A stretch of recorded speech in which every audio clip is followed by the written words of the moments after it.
And he's like, just stop and give him $5. And I'm like, no, not unless I see lemons out there. This is children's lemonade stands. Yeah. I just hit record, so this is gonna be the intro because I thought that was hilarious. Well, it's sugar, water, lemons. Mm-hmm.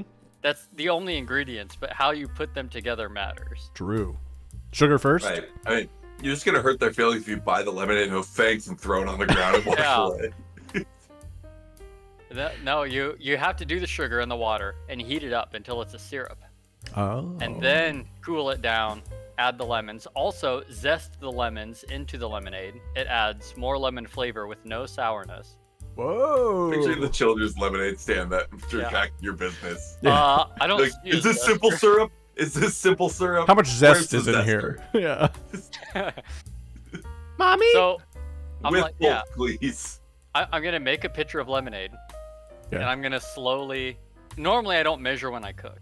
Obviously. I feel like when you're making pickle lemonade, you better have a ratio in mind. Especially it does not if you're gonna take share a with lot other of pickle people. juice. Yeah. You can't be like, just a dash of pickle juice. Just a smidge. Yeah. I feel like the difference between this is the perfect amount of pickle in my pickle lemonade and oh my god, I'm drinking pickle juice is not very much pickle juice. Pretty gray line there. Good idea. Good idea. Long story short, children, up your lemonade game. Yeah, figure it out. Get a That's all zester. we're asking. Your parents have $3. What do you think the first upgrade a lemonade stand should make? Once they have that recipe, what's the first upgrade they should do? Pink lemonade? Or various flavored lemonades? Or Pink lemonade is easy, and the best way to do it is with beet juice. whoa, this guy. Interesting. I mean, I think I'd request like some strawberries over the color pink. Strawberry lemonade. Yeah. Crushed ice. That's the first upgrade. Oh, crushed ice. They would get my business if they had Sonic crushed Bruh. ice. Just a $150 ice maker out in the driveway. Invest in your business. Yeah, idiots. And actually, I would also say Myers lemons is by far a huge upgrade, but they're seasonal, so I wouldn't expect. Where are they from? I mean, they grow them in like everywhere, I think, but it's a crossbreed between a lemon and a mandarin orange. Oh shit. And so they're less sour and they're sweeter and they have a little bit more of a, they're good. My wife likes the sour. She likes it pucker. I generally am not a fan of the pucker. Nice.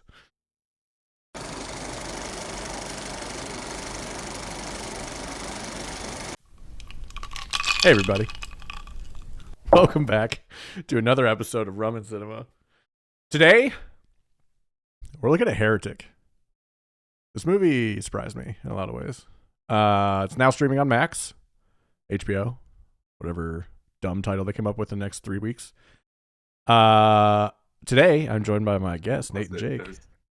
I can't remember if it was a former CEO or someone associated that said Max was a dumb idea, like publicly. Everybody? Recently. I think it was just everybody involved. Yeah. Everyone was saying it, but like someone in HBO, like an exec, came out and admitted that it was. Yeah, we stupid. messed up. Here's the font that Well, kind of yeah, looks like the the old bit- HBO.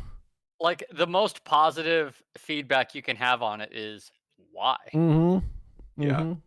Yeah, like okay. What are you watching? HBO? Yeah. That's what everyone knows you as. Yeah, and nobody. I don't care about the name. I don't care about the stupid branding. It's just every time I try to bring it up on my phone or something, I type HBO first, and then it doesn't even come up. They didn't even like put it hidden or something in the settings so that it would come up. They're trying to break you, Nate. And They it's are. like Twitter. People still call it HBO or HBO Max. I call Twitter Twitter. I don't call it Yeah. HBO. Like everybody calls it Twitter. You said it's like Twitter. They call it HBO. Yeah. No, but you said they call it HBO. And then I made a joke where I call it Twitter, not HBO. Oh, I see. I'm gonna have to listen to the recording. You're not gonna. To catch all that. Nate, Yeah. Jake, Yeah. this is a good movie. I was surprised. This was a good movie. I wasn't surprised. I was pumped for this movie from when I first saw the trailer in theaters from another movie. It wasn't the movie I expected. Nope. That's why I was surprised. I think I should rephrase that. I was surprised by the movie I got, but I was not disappointed. Yeah, I went in with high expectations. They were met, and yeah, I was. Well, first, what did you think, Nate?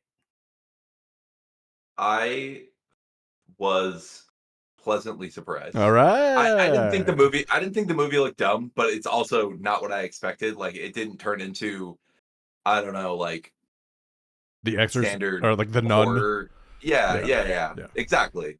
Uh so the parts that I was worried I wouldn't enjoy weren't there. And the parts that I generally do enjoy, like the tension and I mean just Hugh Grant being great, Oh, were there. Yeah, it's not like a knock out of the park for me, like, without getting into spoilers, like, I thought the ending was like, the very, very end fell flat a little bit for me, yes. but the entire beginning, like, the entire first, I don't know, 3/4, 4/5 of the movie, Had me. I was really enjoying myself the whole way. Yep. Yeah. Agreed. If it was it was billed to me, I was expecting a horror movie. What I got was a very interesting thriller with horror scenes, and I think that was a nice way to do it. It felt really original. I don't know of any other movie kind of set like this. The interesting conversations they were having were well thought out and well written and well acted. They did a good job of showing like I think if you come to this movie as someone who's religious, you'll come out feeling the same, and if you come to someone who's not religious, you'll come out feeling the same. But you'll like maybe That part actually annoyed me a little bit, but I'm not okay. gonna, like, ding a Hollywood movie for Yeah, it. they're not gonna like change you to be like loving Passion of the Christ the movie after you watch it. You know. You I know, see oh, good. so with regards to the genre, Hmm. I saw this movie has two directors. Yes, it's I Brian Yeah, Woods and Scott Beck. and I don't know which one was speaking, but I saw part of an interview with one, and Redhead he or said not that redhead? not redhead. Scott Beck. Okay, and he said that uh, it's a horror movie, but it's a horror movie with the dialogue. He's Mm. like, we avoided the traditional, jump scares and monsters and this and that. It has the suspense, it has that same tension of a horror film, but he said kind of from the beginning they set out that the horror would be the dialogue, and this probably hits harder for people who are religious. Yeah. But he said that he also was kind of going for the horror of questioning your beliefs. So Scott Beck and Brian Woods are the writer and director on this film. They directed the movie 65 with Adam Driver. It came out 2 years ago. It's all right. And they wrote and came up with the original idea for A Quiet Place. So that's where they come from. Yeah. That was their big That explains it. big break, was A Quiet Place. They've done like other movies called Haunt, 50 States of Fright, The Boogeyman. Wow. They wrote 65, this movie. So pretty good. Yeah, I agree with that. The dialogue was the horror. Specifically a horror writer director. You love horror They movies seem growing to up. have really found their lane. Like I think a lot of them are like Flanagan, Mike Flanagan, who does the Netflix series that everybody likes, and Doctor American Horror? Sleep. No, those are Oh. Ryan Murphy does those. He's mostly he does like Glee and stuff too, but Horror and Glee. horror and Glee, You know, same thing. the Campy. No, they're pretty widespread. That's true. Jordan Peele, now does that. The guys Yeah. who did Talk to Me are sticking to horror. I think it's a lot of early directors' lower budget ability.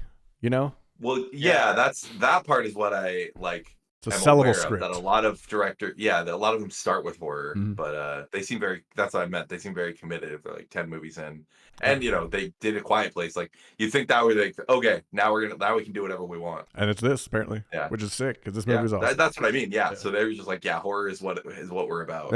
Yeah, and they do a good job because I would have probably not liked this movie as much if it was like The Nun or The Grudge or like jumpy horror stuff.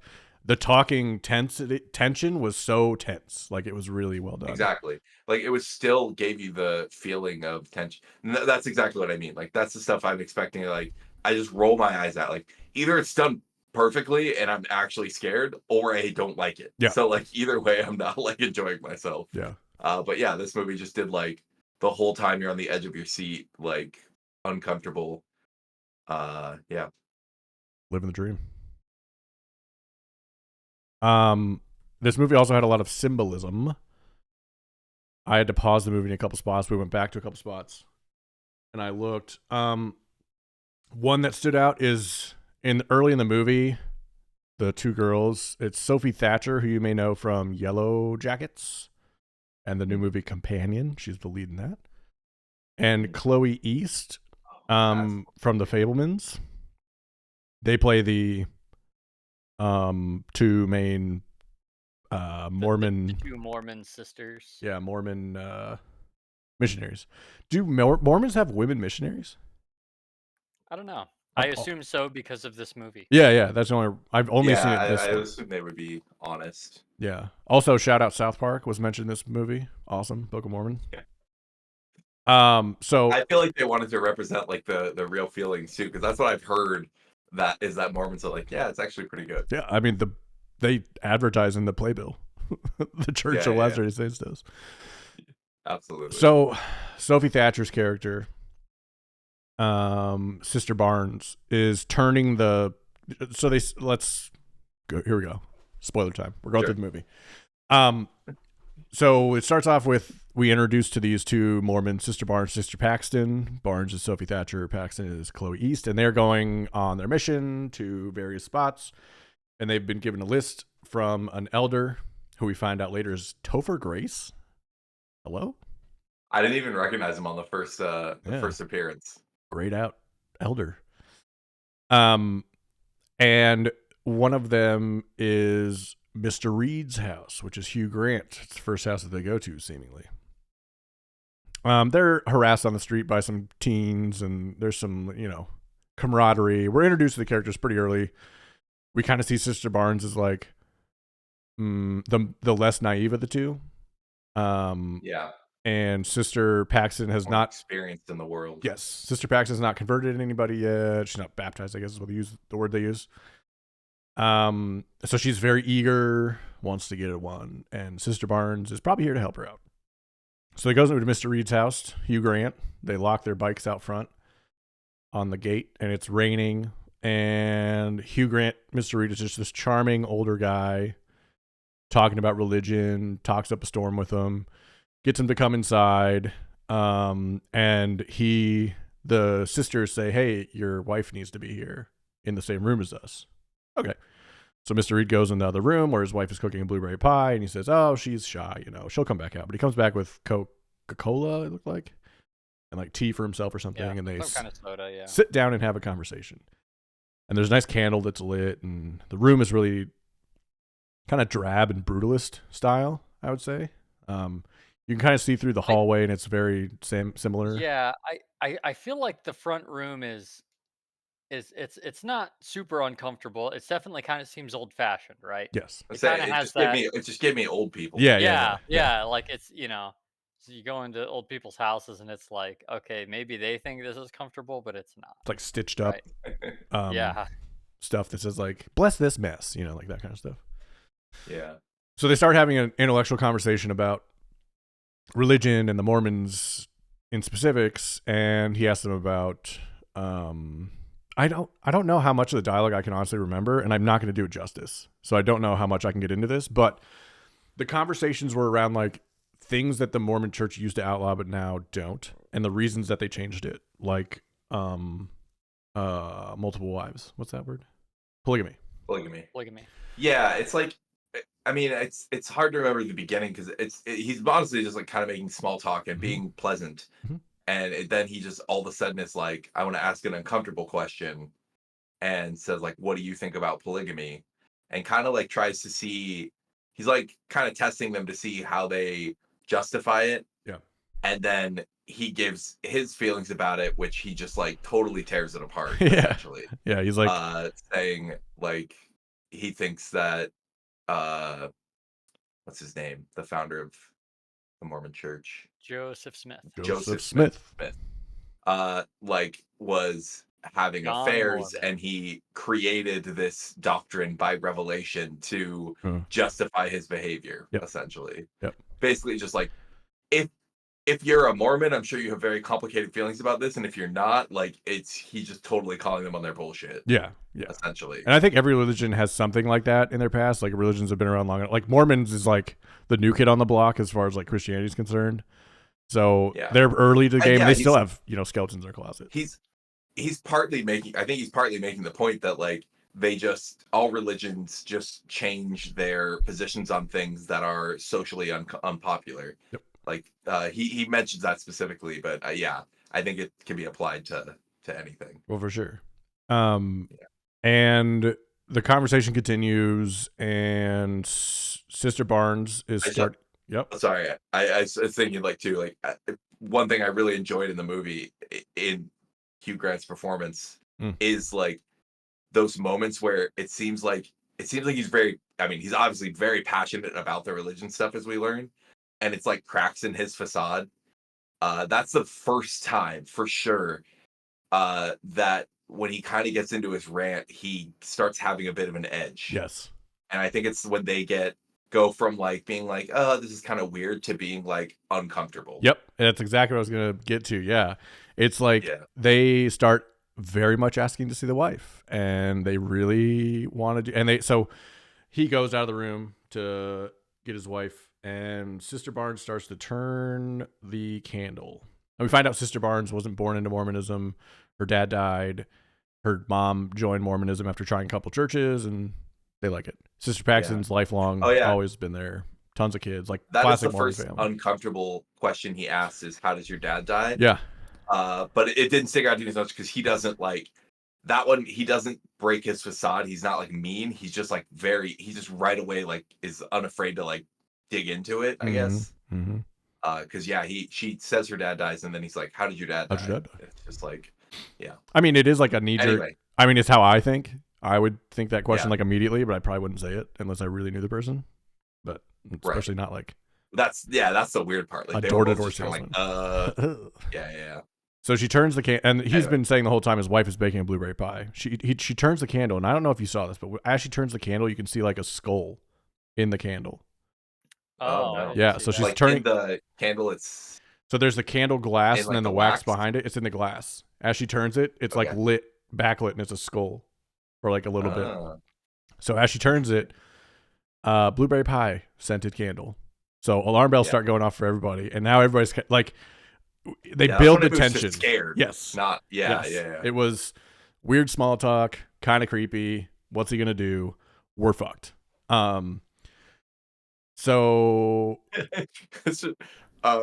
this funny moment. I showed Taylor the trailer to ask her if she wanted to watch this, and they show that clip, but without any context in the trailer. And so it's like, and she turns it, and she looks so scared, and she's like, Taylor was like, "Why is she scared of a blueberry pie kid?" I was like, I don't know, but I assume that he was pretending. That's such a dumb thing to put in the trailer. It seriously, it was so weird. Like, did they put in the clip in the trailer of him going, "Oh, my wife's making a blueberry pie," and then cut it? I think they did. I think it was a mistake. Ew, I hate that. I'm glad now my new thing is to watch one trailer and stop it as soon as I'm either into or out of the movie. I don't finish the trailer then. Absolutely. So Mr. Reed goes to the back, and the girls try to escape out the front door, but can't open the door. All the windows are too small, can't fit through them. There's one that they can kind of fit through, but they're not ready to break a window yet. And they don't have their coats, so they don't have the key to unlock their bikes out front. So they go out to the next room, and they try to follow Mr. Reed. And at first they think there's just like a person looming, but it's just a statue. That was pretty funny. And then they keep going to the next room. Fucking statue, dude. Yeah. I mean, I know he's crazy, but anyone else, a horrible place to put that statue in your house. It's a classic horror trope. I know you're not a big horror guy, but that's like 101, How many people have statues anyway? I have one. Right. Like a human-sized statue? Oh, no. It's like a bust. Nymph size. Okay. It's a whole body. It's like 20 inches probably. Nymph size really threw me out, I'm not gonna lie. Only word that came to my head. It's like toddler. Young child size. But it's not a kid, it's a woman. Yeah. Anyhoozle. Yeah, we have a statue. It's pretty sick. We're bougie. So they go into where they think the kitchen is, and it looks like a rectory. There's like pews and church. Oh, I don't know that word. I was like, it looked like a church to me. Yeah. Yeah. Here's a church. Here's a steeple. Here's all the people. That one. Is that the kitchen? They think it's the kitchen. Or are you saying the rectory is the kitchen? Okay. As far as I'm thinking, the second room that they go into is the library, which is like made up to look like a. There's like pews and stuff. It looks like because the two doors are in there too. That's the second spot where they stay. It looks like a library mixed with a sitting area mixed with a church. And there's two doors at the back, and he keeps saying weird things like, "Yeah, you can leave anytime you want." They're like, "Oh, I can't get through the front door." "Oh, yeah, it locks after this time, and it doesn't open again until the night or till the next day." She's like, "That's strange." Yeah, I just again like thing that I really loved about this movie. Honestly, was like they realized the door's locked, and I was like, "Okay, here's where the tension ends, and it becomes a standard horror movie where he's like chasing them or something." And they go in, and he has an explanation, and like it's clearly, and also there's a very direct message about this that we'll get into when he starts talking about it, but like it's very like he has an answer and he's still acting cheery, and you just go right back to the tension ratcheting up. You're like, this is fucked, like they know it's fucked, but at the same time it's not like he's like, ha ha ha, you're trapped. Yeah. And he's pretty open the whole time. He's like, you can leave whenever you want. You need to leave. You're free to leave. And here's how you leave. Yeah. There are two doors in that room, and they each lead to the backyard. And he's like, you saw my house from the outside. It's not that big. This is where the end of the yard is. You have to go out, and this is how you can get out. And Sister Barnes goes to open a door, and it's this dark hallway. And she opens the other one, same thing. He's like, well, you saw my backyard. It slopes really far. You have to go down to get out. It's not just going to be out to the yard. So they say, okay, does it matter which one we take? And he goes, this is where it all kind of starts, is that question. Does it matter which door I take? And he goes, oh, yes, very much so. And Sister Paxton once again asks, can you bring your wife in here? We would be really more comfortable. And he goes to turn, he comes back and he goes, do you still think my wife is in there? And that's the first one where I was like, oh, yeah. That was sick so when he did, because he even says, he goes, if you still believe that my wife is real, I will go in there and go talk to her. I'm like, okay, that's sick. So good. That's such a horrible thing to hear. So good. Yeah. It's so much more chilling than him going in there or saying he doesn't have a wife. Those two are the options, and this one is so much worse. It's so good. Yeah. Schrodinger's wife, we don't ever know. Yeah, and that's where he goes. He starts talking about like, are you just believing, like you just want to believe, or do you actually believe? And like, what do you actually think is real? And starts drawing the parallels there. And he starts, talking about how religion could be like that. Just because someone told you something and you were always told to believe it, does that mean it's real? So they go on another really good, really well thought out dialogue. And he ends up putting one word on each door: belief and disbelief, or believer and disbelief, something like that. Belief and disbelief, I think. And he says, all right, pick which door you want. So Sister Paxton, the naive one, goes to disbelief, and she says, he wants us to pick disbelief. You should pick disbelief. And Sister Barnes says, no, I still believe. Like, whatever he wants us to choose is going to be this. It like doesn't matter which one he wants us to choose. We should choose this one. At this point we've kind of made this clear difference between the two sisters, where Sister Paxton is she's really agreeable to him.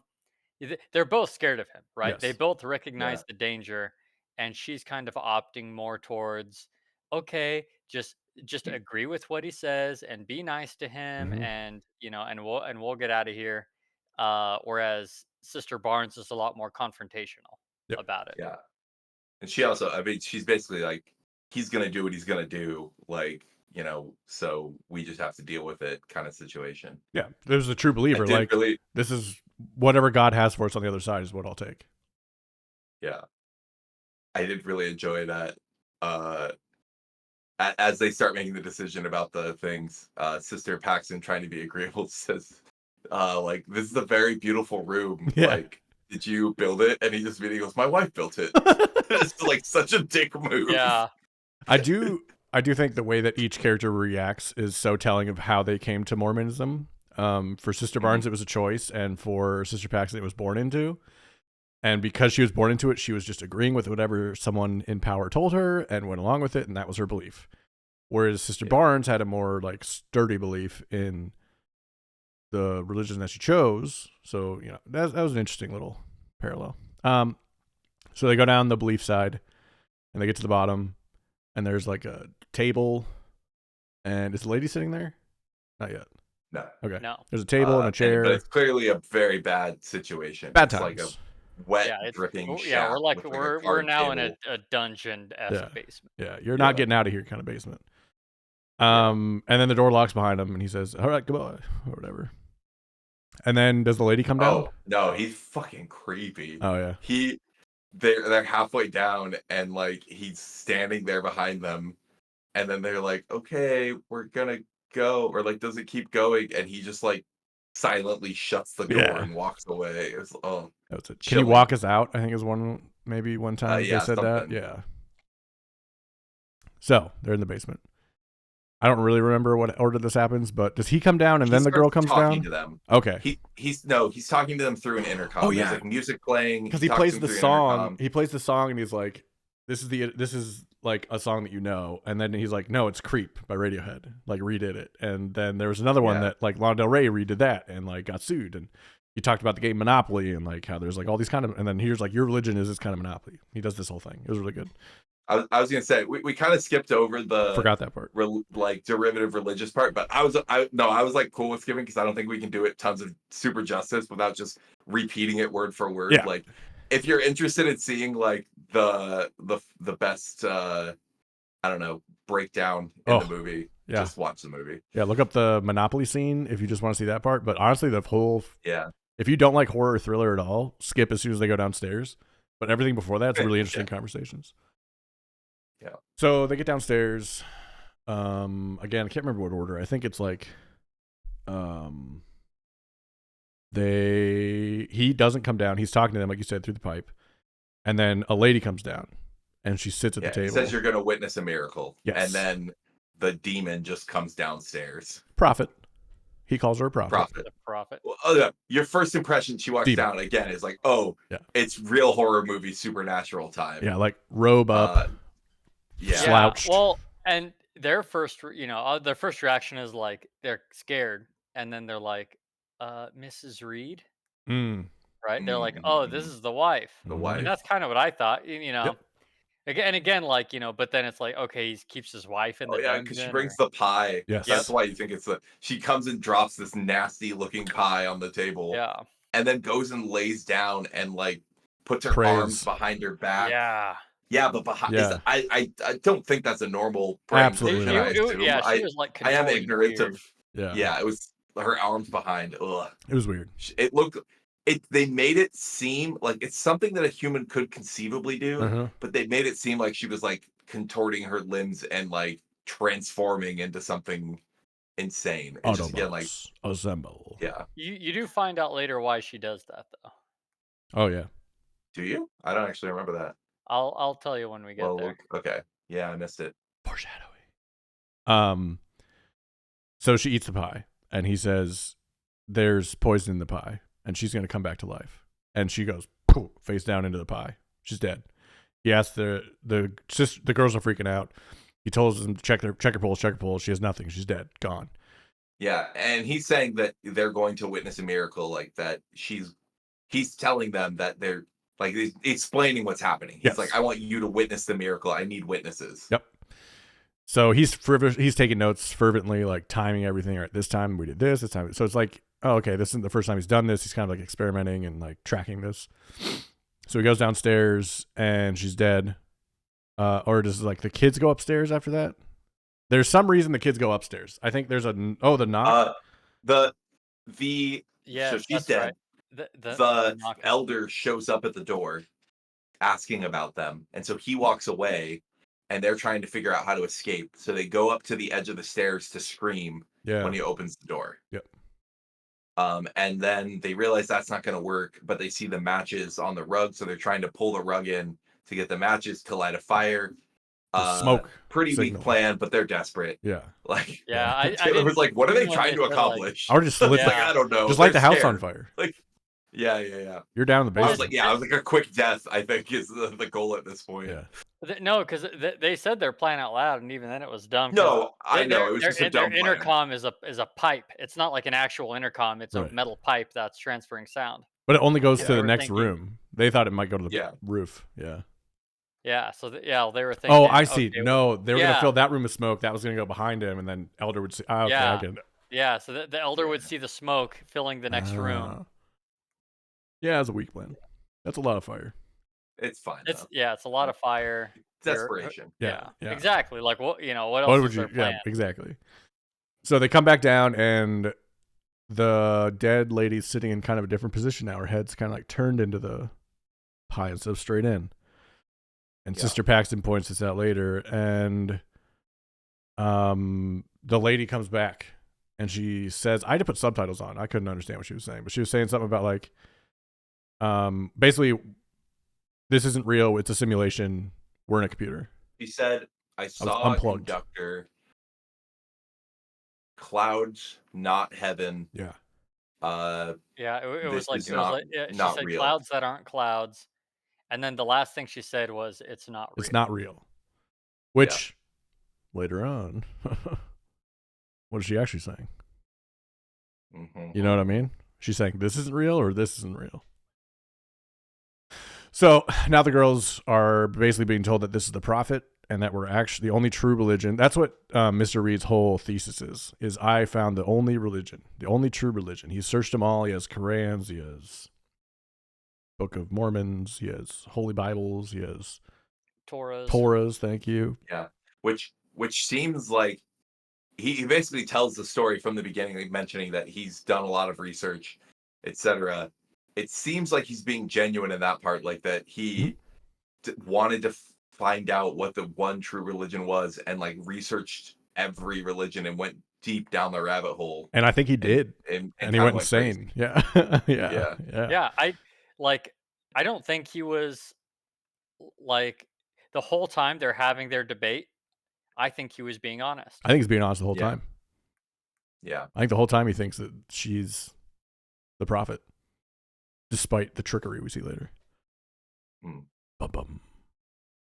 Bum, bum, bum. Maybe not. Maybe I don't believe that last part. I don't know.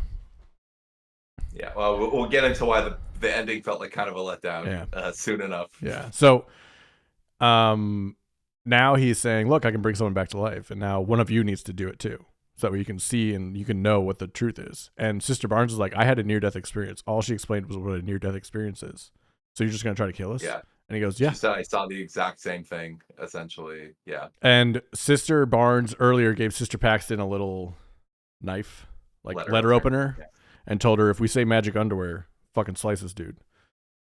So the guy is standing in front, Sister Barnes is in the middle, Paxton behind, and they're having a conversation. He says, magic, and she goes, like magic underwear, and we see a stab.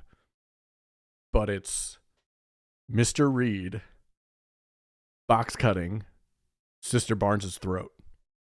That was sick. That was really cool. That was brutal. It was. It was, and completely unexpected. Yes. Yeah. I was not expecting that. Yeah, that one got me. Yeah. So I don't think we even knew he had a weapon. Yeah, she's dying. She dies, falls on the ground, and she doesn't come back. And he pulls Sister Barnes' arm up, and there's a protrusion on her arm that she scratches at earlier. And he digs it out with the box cutter, and he's like, "Oh, look, she's an NPC. She was sent here to like stop us." Like he's still believing, it's trying to get her to believe it's the Matrix or whatever. And Sister Paxton, interestingly, goes, "I think that's an IUD." How would she know what an IUD is? She's actually Mormon. That's my question. But regardless, I mean, I don't know how much they're protecting information. Like, it's not that big of a like. I thought it was common knowledge that. Yeah, that's true. That's true. And she does like want to hang out with kids. Yeah, like the youth. Like she hangs out with the youth, so they probably know. Yeah, you're right. Okay. I take that back. So it's an IUD, and he's explaining that that's why she didn't live, is because she wasn't ever going to. So now you have to be the one. Yeah. And he says when you Yeah, it's like he kills her, and he's still acting like he's totally confident she's gonna come back. Yep. And he's like smiling. He's like, any minute now, it'll be great. And Yeah. after a little while, it doesn't. And he's like, something seems to have gone wrong. And then he just cuts her arm open. Here's this thing. Yeah, Which, I mean, she was scratching at earlier. He's pretty perceptive. perceptive. He might have known Yeah, that was there and could use I that. think he did. Yeah, plotted it. yeah. So, what happens next? I can't remember. I mean, he basically is trying to convince her that he's giving her the simulation argument, Yep. saying, Yep. yeah, like this isn't actually real life. This is a simulation. We're in here for some reason. And her friend, sister Barnes. Barnes was actually a program. Yep. And that's why she didn't come back. But you will come back after you'll And be resurrected. he tells the story of the butterfly, and he asks her if she's Mhm. familiar, and she's like, "Oh, like the butterfly effect," and he goes, "No, no, this is something different." So there was this Chinese scholar, and he falls asleep one day, and he has a dream that he's a butterfly, and he's in this dream he's just a butterfly, and he's happy, and he's flittering around and all this, and then he wakes up, and then so the thought is, okay, is Mm. he a human that had a dream that he was a butterfly, Oh. or is he a butterfly that is now asleep and is dreaming that he's a human? Oof. Because he's like, you there's no way to tell the difference. Yep. Because when I was dreaming that I was a butterfly, I thought I was a butterfly. And now I'm thinking I'm a human, but is it just a dream? Mm. That messes with your And brain. that's what so then that's kind of his argument now is, oh, we're actually in the dream Mm-hmm. right now, and if I kill you, since you're not an npc, you'll wake up on the other side. Yep. Yeah. So she then comes back with, I don't think that's what happened here. And she kind of like explains the magic trick that she thinks happens. So she thinks that the lady that we saw that ate the pie did die, and she was replaced by someone else because her face was in a different position than when they left. Mm. And he goes, well, if that's the case, then there has to be a door under that so you could get rid of the body. She looks, there is one. There's a body down there. And she walks down there and he closes the door on Yeah, her. yeah, Yeah. and that's a tense moment too. They find it, and then so she moves aside the table, she opens the hatch, there's a ladder going down, and she's standing on top looking down, and he goes, okay, so this is your choice now. If you want to know the truth, you go down there. And he goes, if you go down in that basement, you will find the one true religion. Mm-hmm. Are you going to go down there? And she's like, she doesn't want to, but she does. Yep. And she goes down there, and she goes down the ladder, she turns around, first thing she sees is the body, Yep. and He then was she right. looks up, and he's standing up at the top of the hatch and just closes it. Oof. So she finds a way around the room, goes through a couple different rooms. They're like very old looking, like Sumerian religious Yeah, a artifacts and lot stuff. of religious paraphernalia around these rooms. Yep. Continue to see his like delve into madness. Layer by layer by Very layer. nice of him. Yeah, it's nice of him to layer it for her and Yeah. go crazier as time went on. Here's the initial area of crazy after I built my hut of insanity. She gets to this room of cages. Is that the next one? It's I mean, she goes through a few rooms. Yeah, She yeah. Yeah, encounters her bike lock on That the was last it. door. Yeah. Her yeah, bike Yeah. lock. And Sister Barnes had the key at first. They checked their jackets later, and Sister Paxton had it, so they knew that he fucked with the bikes, or he fucked with the bike locks. Yeah.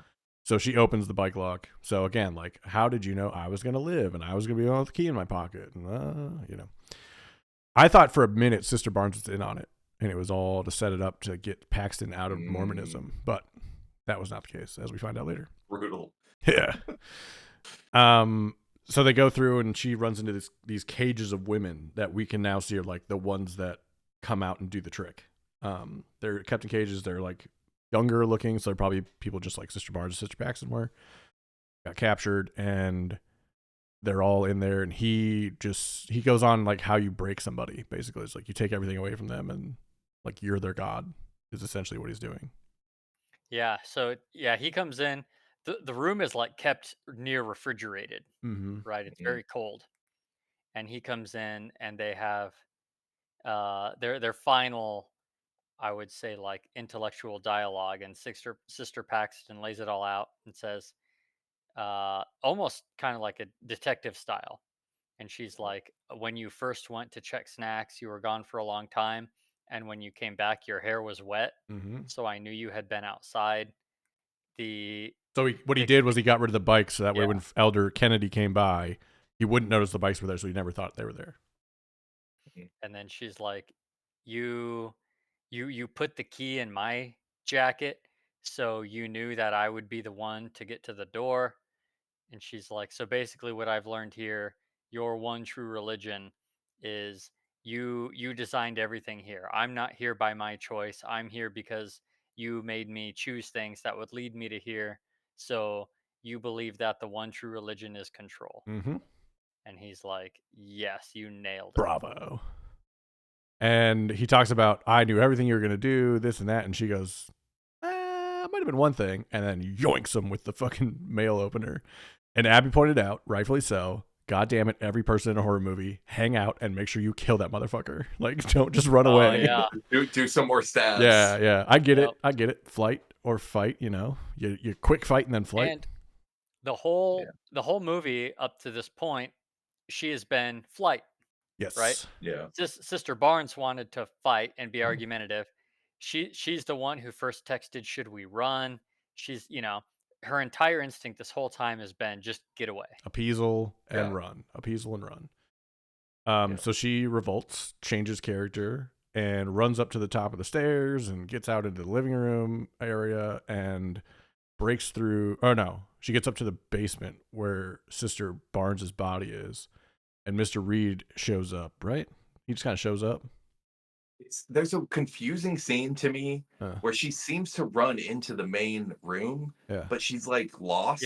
Well, she Like doesn't know how it's to get out because Right. the front door is locked, and it's not so trivial as just unlocking it because the like yeah. switch to it, the guy hid behind a light Well, panel. she doesn't try it. She doesn't try the front door. She I like gets agree. up there. She didn't try it. She's like looking I for feel like something, and I But don't know again, what. she's the believer, right? So she believed the wife was there. She believes the door is locked. Like in that sense, the character would not check if that door was open. She thinks it's still locked because she was sure. told it's still locked. I guess in the movie she runs up there and seems like she's lost. Mm-hmm.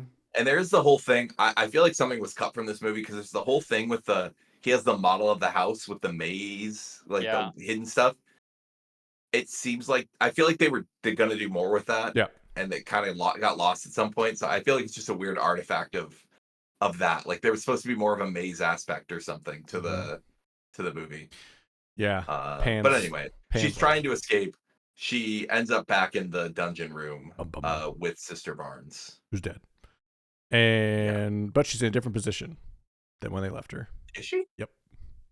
Interesting. I didn't notice that. I didn't notice that either. Mm-hmm. Because I think she's like flipped up and she was flipped down before. It's like the Mm. same change as what the other lady had. Also, at some point he like smashes a table that he drew the like you're here, circled a bunch of stuff, Yeah. and it looks like a ladybug, which is a sign of Mary, I believe. Mm. A 7-dotted ladybug, but there's only 6 dots on it, so that one might not be what I think it is. Wild. Yeah, that one I had to Uh, pause and show people. I was like, "Oh, look at this." Mm. she also notices when she goes down there that because when she escaped the sub basement, she shut the hatch behind her, Yes. and then she's back in the regular basement, and she's scrambling around. I assume still looking for a way out. Yeah. Notices the hatch is open, Mm-hmm. so she's like, "Uh oh, I'm not alone. that means he's back." And she kind of turns around, and Mr. Reed is standing right behind her. Stab. She gets shanked in the gut. Ooh, didn't see that one coming. Yeah. Yeah. And then, what is it? Chekhov's gun. Earlier, like right when they get in the basement, they find this Yeah. board with 3 nails in it. And as soon as we saw that, Abby goes, "That's going in someone's face." Yep. Yeah. It was when they first got to the basement, Sister Barnes was like she tried to pull this chair so she could stand up and see the window, and trying to climb up to the window, she pulled this like plank down. Yep. And there was this Yeah. wooden It's just, just a piece of wood from a basement, and it had 3 nails sticking out of it. Yep. The Holy Trinity. Uh, It, yes, the cross Yep. Yep. with the 3 nails. Yep. Oh Yeah, yeah. crucifixion. Oh my God. Yeah. it's, Nate will know that after he watches his it, movie. it was a great Chekhov's gun for the record, Mhm. because they set it up like she hides it because she doesn't want him to know it's there. They Yeah. give you time to forget about it, and then they pay it off. So good. Yeah, and Like it it's was not just heavy-handed. when I had forgotten about it. Yeah. Like, when he first starts coming down to the basement, Sister Barnes sets it there. Yes. Sister Barnes set it there knowing it might come down to me using this as a yeah. weapon. And it does. Sister Barnes. Well, so before this, Yes. so Sister Paxton is stabbed in the gut. Yeah. She falls down and she's leaning against it. Mr. Reed is still dying, right? Stabbed in the neck. And they have a conversation Oh about yeah. prayer. Yeah. They're both sitting there dying. And Mr. Reed says, "Say a prayer for us." And it's super interesting because Paxton, who again has been never wavering in her beliefs, always acquiesces to his requests, all of this stuff, she tells him that prayer doesn't help. And she goes, "Haven't you heard about the great prayer study?" Mm. And they took all of these people who were having surgery and sick, and they prayed for half of them, and the other half they didn't.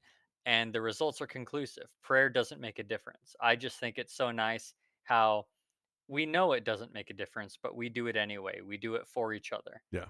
And so Mhm. she says that, and then she starts praying, Mm-hmm. Yeah. and he starts crawling towards her. He's on the verge of death himself. He's bleeding from the neck, and he starts crawling towards her. And it really kind of seems like he's being comforted by this, right? So creepy. I Yeah. like it was good in the context of the movie, but I hated it. He does kind of like Yeah. lean up on her in a way that has been depicted in paintings a lot of like Jesus Yeah. dying in Mother Mary's arms. Yeah. So like Yeah, he sees her as a that's prophet what they're going almost. Yeah. for.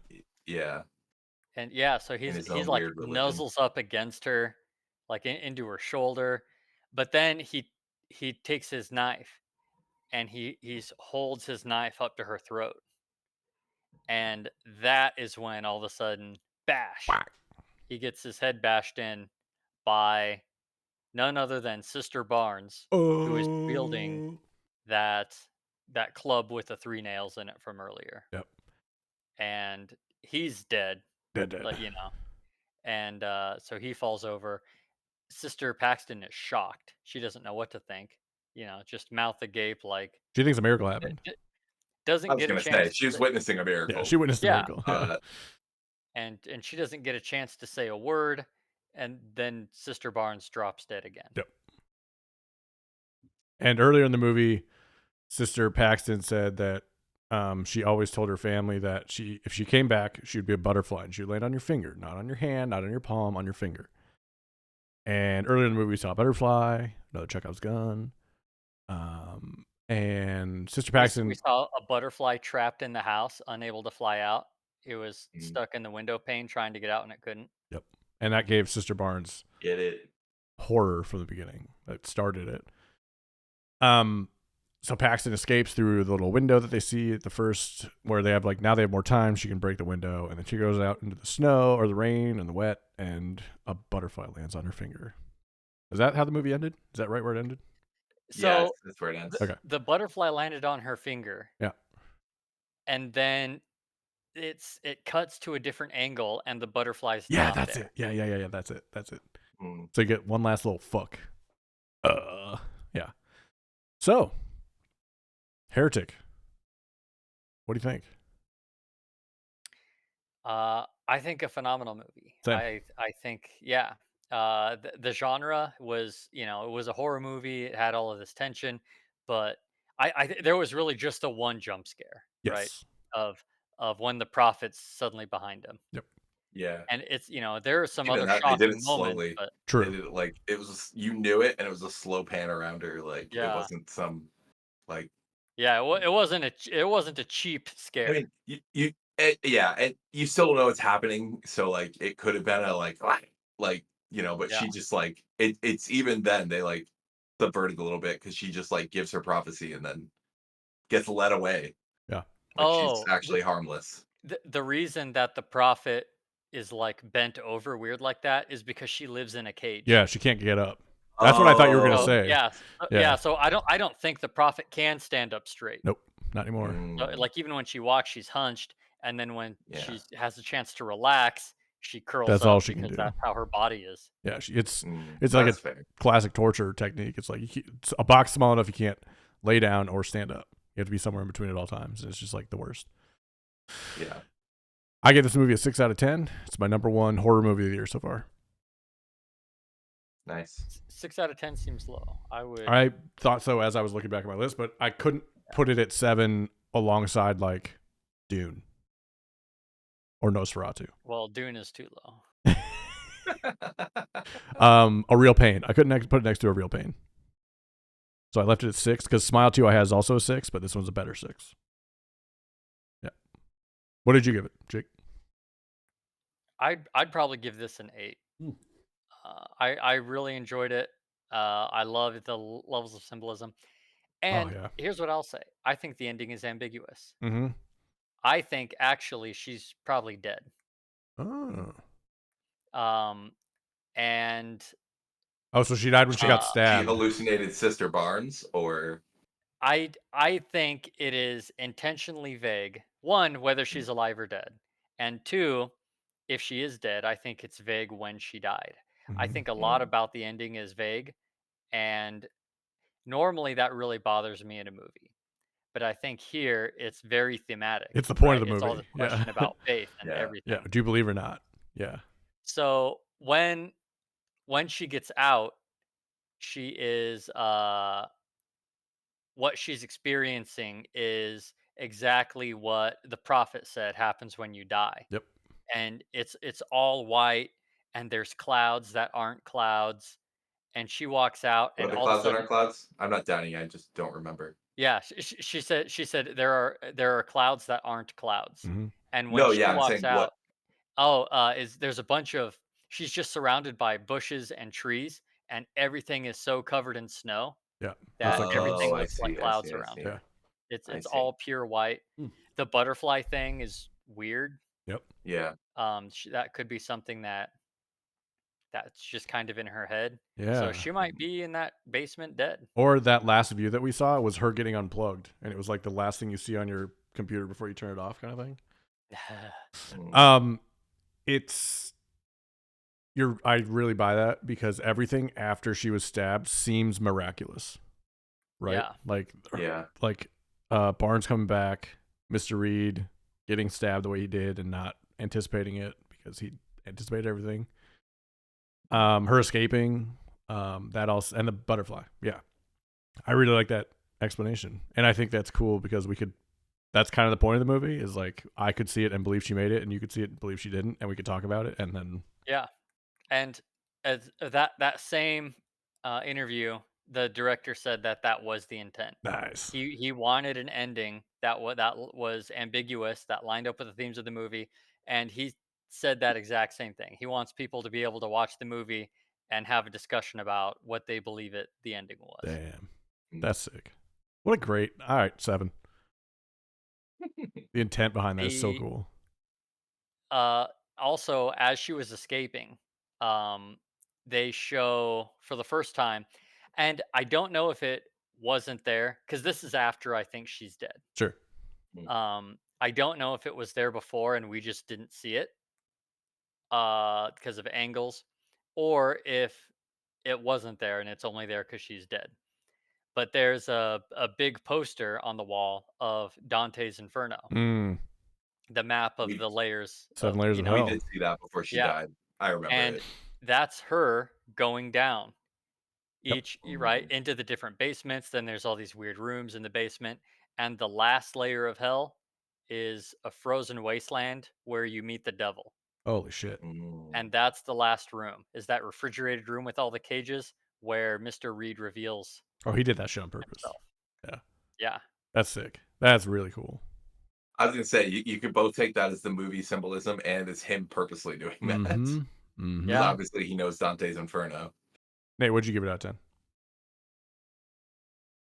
I was gonna say 6 too, and maybe talked into a 7 by Jake because, like, Yeah. again, I really enjoyed the tension, and I can't like talk trash on like just a competently done, like well done, not even competently, yeah, well done like dialogue and tension and everything.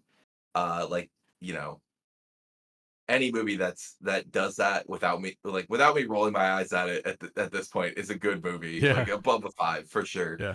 Uh, I didn't love, if we're taking the movie literally, I didn't love his final conclusion. Like when we get into the rooms with the cages. Mm. I was hoping for something more interesting, I guess. Mm. I think as someone who is not religious and actually quite anti-religious, I thought that the critiques were a little milk toast, honestly. Like I didn't think the debate was as intellectually stimulating as they thought it was. Sure. Sure. Uh, especially like their response Yeah, to it. I Uh, I I do think the debate is extremely well written Yes. to be a very good general audience debate. Yes. that's a good point. Like Yes. you can't get into it in the It's not movie. like Yeah, a He yeah. gave college like he philosophy gave like a class. 5 minute, Yeah. yeah, he gave like a 5 minute summary. Yeah. But with all that, I still like it was mostly the very end. I was like, all right, like the conclusion was a little where he was just like, I'm actually just a psychopath, was a little bit like to me. Sure. I like it better at being symbolic, honestly, that Yeah. she died in the basement and went from there. Well, Jake's explanation too of the last layer of hell makes it way more cool. Yeah, that's what I mean. Like Yeah. that explanation I actually like more. Yep. Especially too, like because again, being this ambiguous movie, that's what I said I didn't like, Ben, when you were like they're having that debate was like the movie wants to present these points but does not want to take a side. Yes. Yeah. Which fair enough, but like they're like, here's the critiques and here's us dismissing them outright. And the movie ends with a bona fide miracle, like sister Barnes. Barnes coming back in the context of the movie is a miracle. So I Yeah. was like, so it comes down hard on the side of actually she's right. But Like, I do like them leaving it so milk toast and open ended as far as the debate goes, because like Jake said about the director, he wants it to be a movie where either believe the things happened or didn't. So like I think that's a good place where that conversation like gets started in your head, and then that yeah, continues it is like that ending. Yeah, it continues. Yeah. I I mean, do like yeah, that. we're talking about it, right? Yeah, That was like, so I was talking to Taylor about it and she found it a little unsatisfying too. And I thought her point was really interesting of just like, what changed at the end of the movie? Like mm, she went through this experience, and I was like, I don't think like if Sister Paxton survived, I don't think her faith was changed at all. In hmm, fact, it was, if anything, it was strengthened. yeah, I Yeah, don't think I he I I changed would his agree mind. with I don't that. think anyone changed their mind about anything in this movie. They just went through a horrible I mean, is that experience. kind of a critique on modern day arguments? Like you bash your head into a Sure. wall, do all Yeah, these yeah. things, then all of a sudden, it's still the same. Yeah, Yeah, people don't argue to change people's minds because, for big arguments like this, the two sides are going in already knowing that they're right. pretty rooted. Yeah, And Yeah. yeah, and nobody ever starts an argument with what would get you to change your mind. Mhm, If people don't start an argument with that, they're not having an actual argument with you. They're just mhm. they just want to yell about their side. um. So yeah, Heretic, check it out. It's on Max. I really enjoyed it. I like it more after Jake explained some of it. And yeah, 7 out of 10. I put it above Nosferatu, but below the Dunes and Nickel Boy. I put it below Nickel Boy. Mm. I think yeah, the cast was stellar. Yeah. Yeah. Three of the main cast. Oh, Elder Kennedy. Uh, I think he was a little bit of a red herring. Uh huh. And then That's a good part point. of me is thinking maybe he really lines up with Sister Paxton's last speech on prayer. He's this hope that doesn't end up doing anything. Mm-hmm. They Mhm. hope, the audience hopes, and then And he then turns out to be completely he ineffective. comes back and he's like, "Have you Mhm. heard about the Church of Latter Day Yeah. Saints?" Like he's just doing that. That He's was like, so I good. would be remiss if I Yeah. didn't give you the book. Yeah. It's just insane. So good. Well done. Yeah. There were the one thing, I mean, there are maybe a couple of things about his master plan. Yeah. Um, One, it was kind of non-trivial for her to find the hatch to the sub basement, Sure. move the table aside, lift it up. So I think that was you the know, plan, though. yeah, but the idea then is that the other prophet did that and swapped the bodies all while they were distracted. I don't think you would be Oh, I that see. distracted I see what you're that you saying. wouldn't hear the table Mm. moving and the big iron hatch opening and closing. I wonder if we go back if we'd hear it. I was curious Mm. about that too, I because mean, I'm like, they were up yeah, there for a long time, and they were focused on the. The It's yeah. masses. weird that his master plan anticipated that particularly, Well, but that like, that was the how's other she part gonna of do my that if there's not the distraction? But Is my remember, yeah, that okay, was my other thing. Did he know that the father, because again, his, as Nate said, it relies on the doorbell ringing. he's done it And enough times and he had those times written down in his notebook.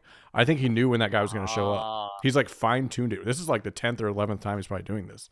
So he's got you it know what? down. That makes more sense. Yeah, Yeah. because he knows somebody will come looking for them, Mm-hmm. and he knows when that'll be. Mm-hmm. Because he does the way, he knows how to get on the list. He knows how to get chosen by the Latter-day Saints. Yeah. yeah, So many that's things. fair. Heretic. Max. Check it out.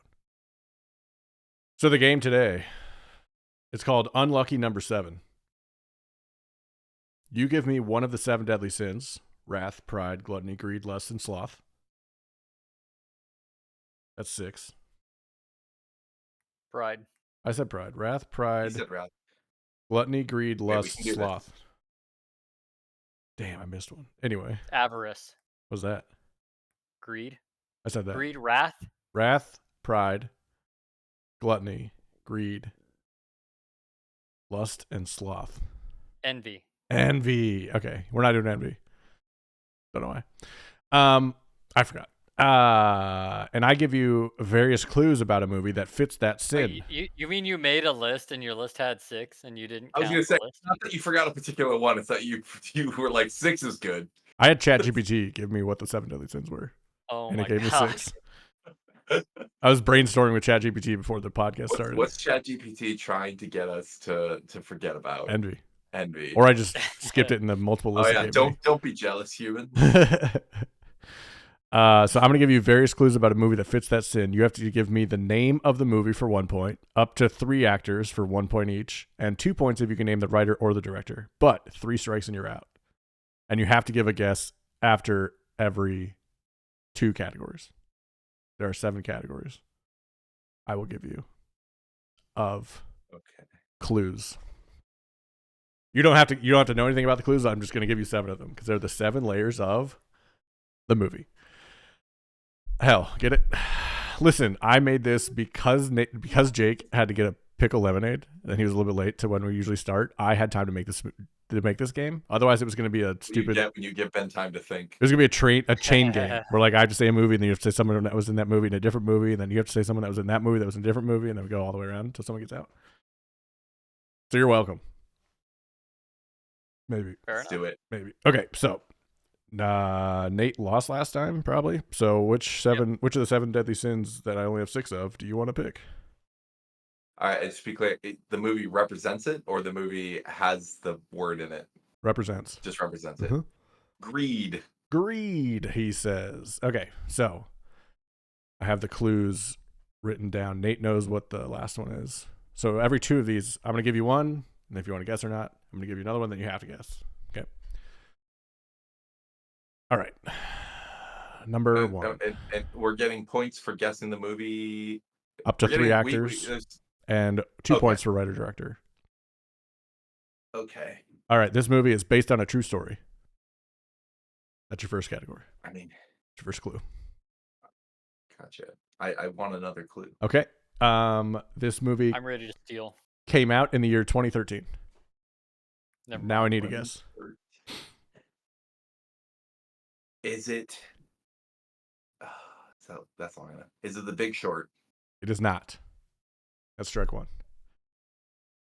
Your next clue is this movie was nominated for 5 Academy Awards. Ready to steal. Already. Do you want to guess or do you want to hear another one? It does I'll not hear have a another one. sequel. All right. I feel like it's too early, but I'm still gonna guess The Wolf of Wall Street. Nailed it. So that's 1 point. That was my guess after 1. Good job. I thought, well, I I took the second one for free, and I thought The Wolf of Wall Street was more recent than that, honestly. I did too. That's why I said I changed my mind, but then I'm like, you know what? I bet it was that old. Yeah. Okay. Actors. Yep. Up to I can 3. do all 3. Leo, Margot Robbie, and I know him, but I just gotta The remember his fat name. comedian, the funny Yeah, guy. the comedian from Superbad. That's my answer. What's his name? You got 2 guesses. I'm gonna lose my mind. I hate this. You get the points that you get after 3 guesses anyway. So I know. don't lose anything. It's just annoying because I'm Mhm. gonna have a hard time with it. Michael Cera and Yep. Christopher Emma Stone Mintz-Plasse. and Christopher Mintz-Plasse and Seth Rogen was in it. And Bill Hader and I'm sure there's other like people from The Wolf of Wall Street I know too. Horatio Sands. Oh, I Daryl hate this. Hammond. Will Anyone else I Ferrell. know from this movie? Boop, boop, boop. All right, Nate, I need to guess. Oh, no, McConaughey's in it. Matthew McConaughey is in Matthew it. McConaughey's in it. Okay, Margaret Robbie was one thing. Michael Michael McConaughey. McConaughey. Michael McConaughey. I'm gonna give it. Jake, I don't can't worry. even come up with his name. Jake, I'll be leaning. So that's 4. If you can get the writer or the director, you get 2 points extra. You have 4 right now. You got 2 guesses. Or no? I don't have a guess to venture. Okay. Jake, can you steal it for 2? Writer, maybe. What's his name? What's his name? Can I steal the actor he couldn't think of? No. You can make fun of me. Yeah, we will. That's why you can't There's no steal cost it. to telling me now. It's Jonah Hill. Jonah Hill. Nate. I just listened to like the Lonely Island podcast about the episode with Jonah Hill in it too. They said his name so many times. Yeah, probably introduced him. Told you he was in Wolf of Wall Street. Mentioned the writer. No, director. he's not on it. They just talked about the episode he was in. Okay. Like they talked about him. There's a skit where Jonah's dating Andy Samberg's dad. I went and watched it. It's really funny. Nice. That's awesome. Anyway, no, I don't have a writer or director. Jake, for 2 points, can you steal it? It is Martin Scorsese directed it. Oh. It's actually based on a book written by the guy who was the guy, Jordan Belfort, and Terrence Winter. Okay. Greed. Gone. Jake. Nate has 4 points. What are you going to get? Give me Sloth. Sloth. Interesting choice. I guess more specific. This is the only one I thought would be tough. Yeah, sorry. All right. Number 1. A movie about sloth is tough. Number 1. There's bowling in this movie. Oh, I have it. Nailed it? Yeah. Okay. Can you give me 3 actors that were in that movie? I know 3 actors. Naming them stuff. Yeah. Oh, wait, I'm allowed to miss ones, right? Yeah, up to 3. Yep. Is John Goodman in that? John Goodman is in that. That's 2 points. Okay. Total. Steve Buscemi. Nailed it. That's 3 points. One more and you tie Nate. The dude. The main guy talks a lot in this movie. There's also a guy who OD'd. Bad guy in Iron Man. Oh yeah, he was a bad guy in Iron Man. Yeah.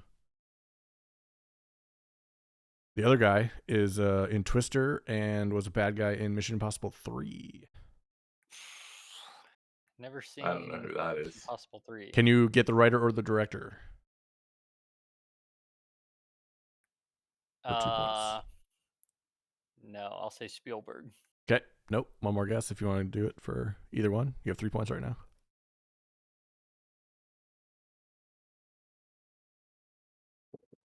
Nah, nothing. All right. Nate, can you steal the writer director? No. Can I not steal the actor he didn't name? No, you can't. It's Jeff Bridges. What if I name another actor in the movie? Philip Seymour Hoffman? No. Oh. Who? I actually don't know his last name. It's Sam something. Julianne Moore? The cowboy. The cowboy. John Turturro's Sam something. I don't see that on the list. The writer director. Sam. You're saying the actor's name is Sam or the? His name is Sam something. Sam Elliott. Sam Elliott. There it is. The Dodge commercial guy. Old cowboy. This was directed by the Coen brothers, wasn't it? Sure is. Nate gets 2 points. Suck it. He already gave up. Also written by. Okay, Jake, can you pick one for? Jake, you're gonna pick the one for Nate this round. Which of the deadly sins are you gonna give him? Wrath, pride, gluttony, lust, or sloth? Or sorry, sloth's gone. Wrath, pride, gluttony, or lust? Give him lust. Lust. All right. Let's see. Exactly the strategies you're playing. A lonely writer gets in a relationship. Now give me another one. It came out in 2013 again. Lonely writer gets in a relationship. What a year for movies.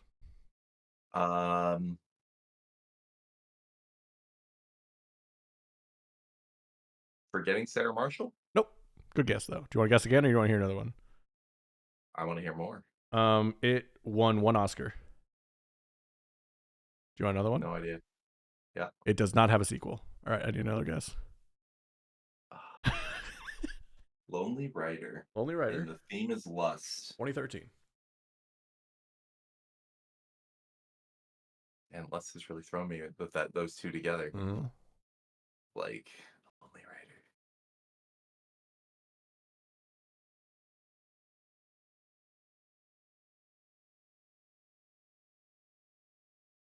Lonely writer. Good, need to guess. This doesn't fit, but The Secret Life of Walter Mitty. No, good guess. Doesn't fit lust at all. That's okay. All right. Your next clue is the tagline, which is a Spike Jonze love story. Cool. I think I might not know this movie. Okay. Do you have? Give me the other clue. Let's see. Theodore is a lonely man in the final stages of his divorce. When he's not working as a letter writer, his downtime is spent playing video games and occasionally hanging out with friends. He decides to purchase a new device. Oh, no, I have this. Yeah. I don't agree with your assessment. Good. It's her. Yeah, it is. Her, correct. 1 point. Can you give me 3 actors that were in it? Joaquin. And Scarlett Johansson. ScarJo's the voice. And who's his Boy, there's friend? a lot in here. Holy shit. I know. I don't know them though. I wouldn't have guessed 3 of these people. One I would have maybe gotten there. The only person I have a chance at thinking of is his buddy that he works with, that he goes on the double date with. Is his buddy's name Paul? I don't remember. That doesn't help me. All right. Well, it's a big name, so probably is. It is a big name. Yeah. I know. You'll need to guess. You have 3 points already. Chris. What's his? Oh, I'm blanking on my Chris's. Oh no, too. Evans, Pine, Pratt. I was gonna guess Chris Pratt, but given that you gave it to me, it's not right. But I'll take my hit there. Okay. Yeah, that's all I got. All right, it was Chris Pratt. You got 3 points. Oh, cool. No, you only got 3 points. I didn't give you that one. What? I guessed Chris Pratt. No, you said I give up. You said I don't think it's Chris Pratt because you gave it to me. No, I said my guess is Chris Pratt, but given that you said it, I'm guessing it's not right. Okay, I'll give you the 4, but I'm not gonna let you guess any other things. That's fair. Jake, I wasn't gonna get it. Who was the writer director of this movie for 2 points?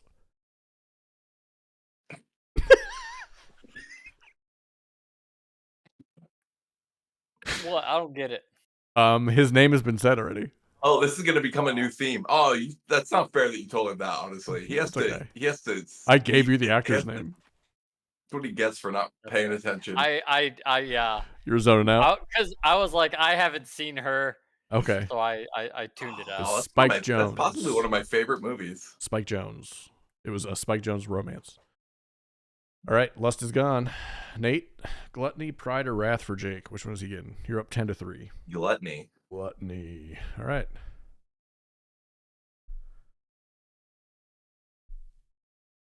Okay, Jake, you ready? Your first clue is an English teacher attempts to reconnect. Oh, God, I knew it.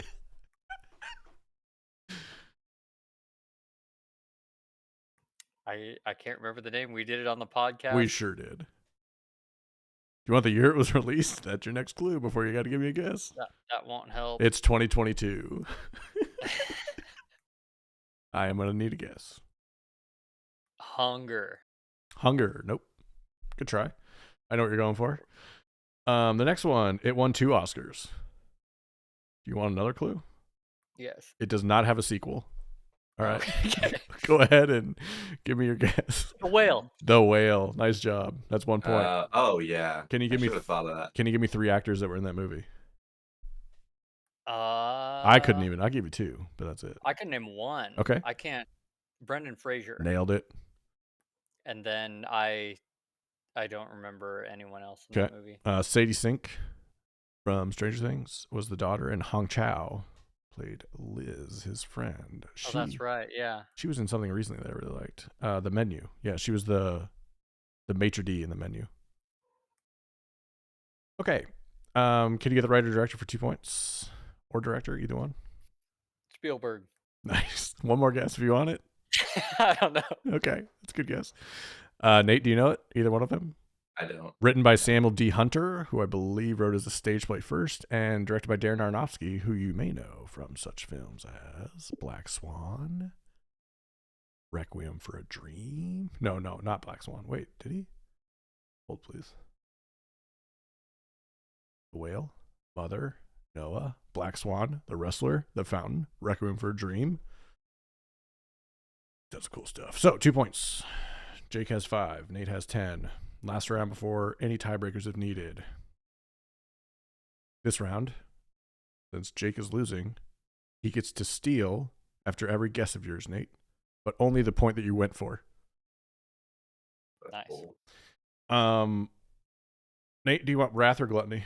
Or sorry, wait, there's only one left. Did I delete the wrong one? Yep. Okay. Do you want Pride or Wrath?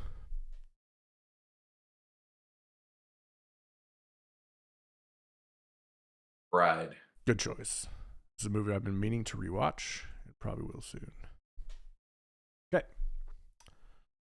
This movie's short description. That's the first category. A washed up superhero. All right. No, I have it. Hancock. Nope. Jake, you can guess the name of the movie. I have a guess, but I can't think of the name right now. Oh, no, that's not the name. It's a free guess. It's a free guess. It's a free guess. guess. But I don't want to tip Nate onto my. Got it. Okay. Nate, the year it was released was 2014. And now I need a guess again. What? But I made a guess. That sucks. I didn't say. You said every. I didn't say as long as you guessed before. I said after every 2, I'm going to do it. That's your fault. These rules are chaos. They're accurate. Why would you possibly not take 2 clues ever? What? I don't know. You just did it. Because I thought I'd get 2 clues after that. No. It's the only possible motivation for doing it. I know. That's why it was weird you did it.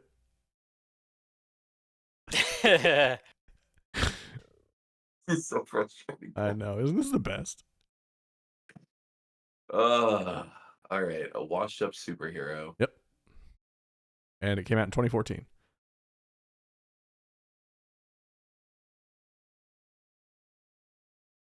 Gonna need an answer. Give me a second. I gave you a minute. It's not my fault you were arguing about the rules that were clearly explained earlier. They were Every time he does this. Every time. How come Jake didn't guess on the first? Huh? Because he knew. He understood the rules. Because he needed another clue, just like I did. You knew it was going to be this time. I didn't think I did, so I thought I'd bank it and get 2 clues. The first clue is small description. Don't worry, Nate, I got it. First clue is small description. Second clue is year it was released. Washed up superhero 2014. I don't have an answer. Okay. I need you to guess. You can just say a word, maybe. Guardians. Guardians. Nope. All right, good guess. Jake? Is it Kick-Ass? Is not. All right. Okay. The third category is Academy Awards. This one won 4 of them. Kick-Ass should have won. Read the next clue. The next clue is, does it have a sequel? No. This is your last guess, and then Jake can guess all of them. So annoying. But he has really bad categories left if he wants any hints. Washed up superhero. Don't forget, won 4 Oscars, and it doesn't have a sequel. Oh, Birdman. Birdman, nice job. The Unexpected Virtue of Ignorance. What a movie. I never saw this. Oh, it's so good. Shocker. It's so good. I was sure you saw it because I think I saw it twice in theaters in Lincoln. Yeah. All right. Give me an actor. Yeah. And you already have 2 strikes, so if you get one more strike, you're out. Yeah, I know. We got Emma Stone. Nailed it. What's his name? Yeah, man. What is his name? What is his name? He was in A Complete Unknown. Oh, Mr. Batman himself. yeah. He was in Flash. Michael. I'm gonna need an answer. I don't know. I can't think of it. All right. Michael Keaton. Yeah, you're trying to think of. Damn it. Jake, can you steal the writer director? Go ahead and give it a guess. Spielberg. Nope. It was Alejandro Inarritu, who we may know Idiot. from such Okay, movies. that was my second as... guess, but I guess we're not doing those. He did The Revenant right after this. Yeah, he's really good. I swear he did more than I this. can't think of a single other person. I can't even picture another character in that movie. Oh, I know one. No. He says, looking at the IMDb. I knew before that. He was in A Complete Unknown. He was in Asteroid City. He is named Edward Norton. The old guy? Edward Norton. Oh. Zach Galifianakis is also in it, but very early on, and that's it. Yeah, so 2 points for Nate. It was directed by Inarritu. I already said that. Okay, 12-5. Jake, believe it or not, I'm going to let you have a chance. All right. It is Wrath. The small description is...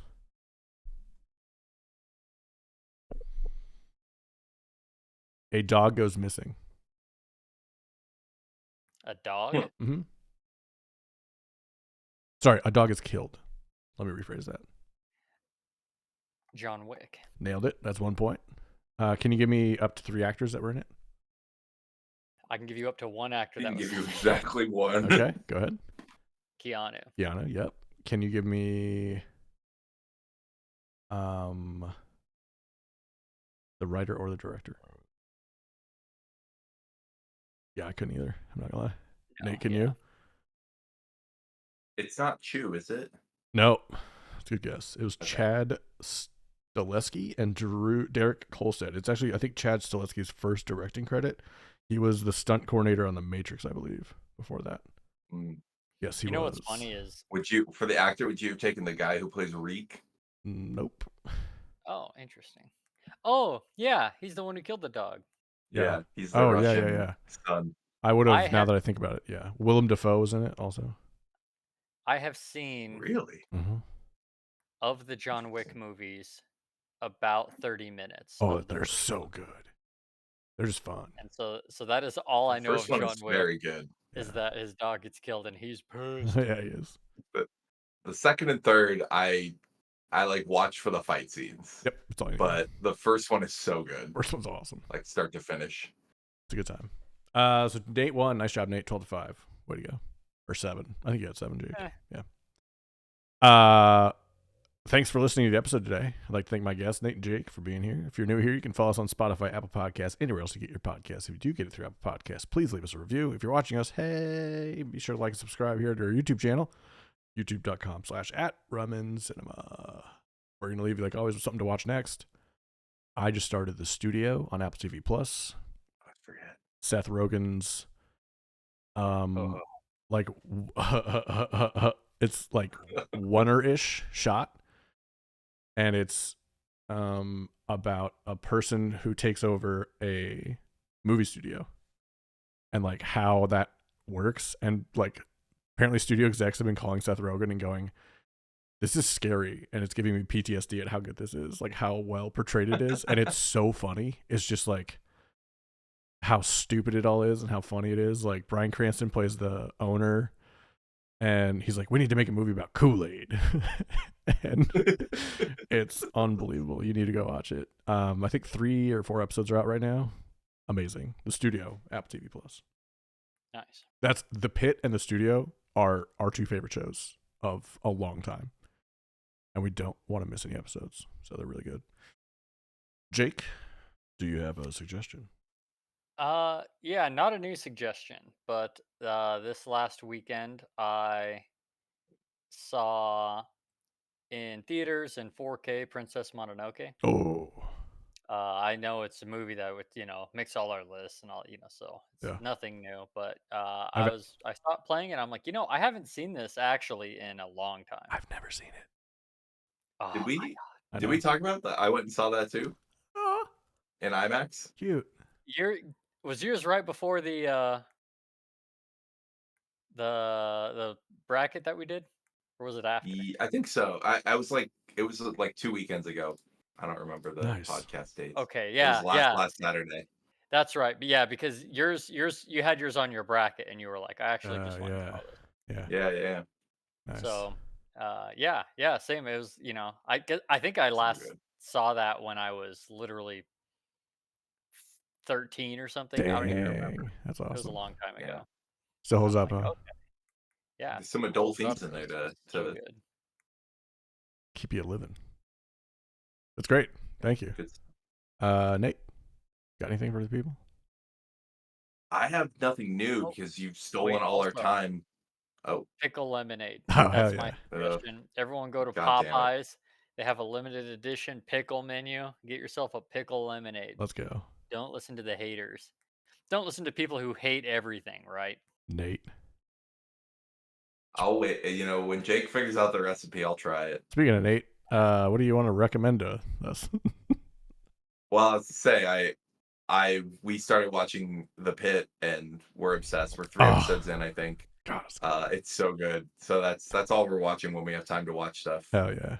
What Pit was I gonna rules. say? Oh, you reminded me of something kind of old a while ago that's interesting called The Franchise. Oh, You reminded me of The Studio, yeah. which is more like a wacky comedy parody of. It's basically a movie studio making like a Marvel movie and how dumb it all is. Uh, but yeah, like all the studio decisions behind the scenes kind of thing. Already canceled. Uh, pre-canceled. The first season's out. Like, it's been out.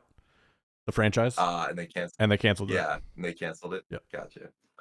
Well, we laughed a few times. Like it was funny watching them. Like I think the thing that made me laugh the most is like their franchise was really dumb. Like the superhero was dumb, Yeah. and there's like 8 of them across the thing, and they're getting dumber as they go.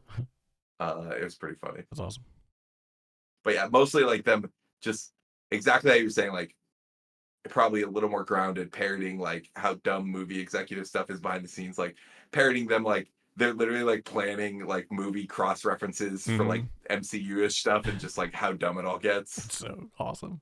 They're like, yeah, I explicitly remember them saying like, they're like, we need an army for this like scene, and he's like, we'll bring in the Grossflex, and like, oh no, they killed all the Grossflex and like blah blah blah. And he's like, what? God damn it! It's like, in the studio, that reminded me, in the studio, it exists in our world. So like the director they talk to is Martin Scorsese. They go to Charlize Theron's oh wow, like house for a party, and it's actually them. So it feels kind of like Curb Your Enthusiasm in that way, but with like the most A-list of stars, and it's amazing. It's so good. That's actually wild. It's tight. Yeah, they do a really good job. Yeah. Yeah, go watch The Pit. go watch The Pit. It is the best thing on TV right now. It is as close to Aaron Sorkin's writing as you're gonna get in anything in TV right now, and like so well done. Yeah, The Pit. Yeah, and The Studio, but The Pit too. Thanks everybody. We hope you enjoyed this as much as we did. Enjoy your rum. Enjoy your cinema. We'll see you next time.